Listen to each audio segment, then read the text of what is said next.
অক্ষর বানান করতে জানেনি, যারা মেধাযুক্ত নয়, যারা ফেল করেছে তাদেরকে ঢুকিয়েছে।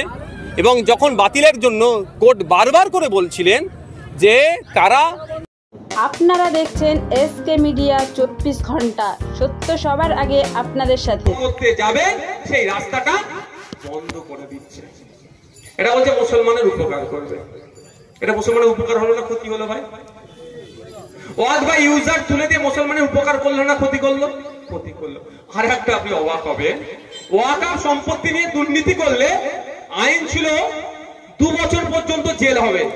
মোদি মুসলমানের উপকার করতে গিয়ে সেই আইনটাকে তুলে দিয়ে মাত্র 6 মাসের জেল রেখেছে। তাহলে কি ওয়াকফ সম্পত্তি নিয়ে দুর্নীতি করো, তাই নাকি? কি বলছি বুঝতে পারছেন কি? মোদিজির বলা উচিত ছিল, যদি সত্যি মুসলমানের উপকার করতে চাইতো তাহলে মোদিজির বলা দরকার ছিল যে ওয়াকফ সম্পত্তি নিয়ে অনেক দুর্নীতি হয়েছে, হাজারে বিঘা সম্পত্তি লুট করে খেয়েছে, এ খেতে দেওয়া যাবে না। সমস্ত সম্পত্তি মুসলিম মহিলাদের জন্য, মুসলমানদের কাজে লাগানোর জন্য খরচ করা হবে।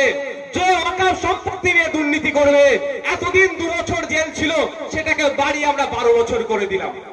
তাহলে তো মোদিজিকে আমি এখান থেকে দাঁড়িয়ে ধন্যবাদ বলতাম, শুভেন্দু অধিকারীর গুরুকে আমি ধন্যবাদ বলতাম।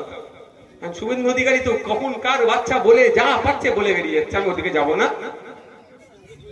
শিশির বাবু হাই জোন যেটা বলা হয়, কলকাতা ড্রোন উড়ে গেল এবং সেই নিয়ে কলকাতা চিন্তিত অবস্থার মধ্যে এখন আছে। এই যে সোমবারের দিন ড্রোন উড়ল রাতের বেলা, সেক্ষেত্রে কতটা নিরাপদ বলে মনে করছেন এই বিষয়টা? তারা দেখুন, আমার যতটুকু জানা আছে এই সব জায়গাতে সেন্সিটিভ জোন, বিশেষ করে আমাদের কলকাতাতে ইস্ট জোনের আর্মিদের একটা হেডকোয়ার্টার এখানে, এই সমস্ত জায়গাতে আর্মি আমরা যদি ড্রোন ওড়াতে যাই আমাদেরকে পারমিশন নিতে হবে।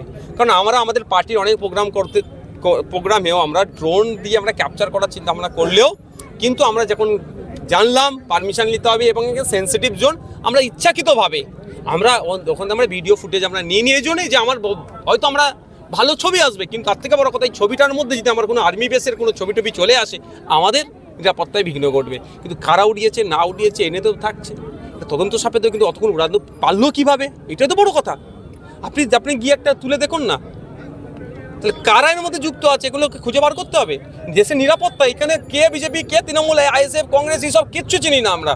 দেশের নিরাপত্তা, দেশের আর্মি বেস যদি সুরক্ষিত থাকে তাহলে আমরা দেশ সুরক্ষিত থাকবে। আর এগুলো যদি আজকে লোকেট হয়ে যায়, এখানে যদি জানা যায় তাহলে আমাদের ক্ষতি হবে নিরাপত্তা নিয়ে।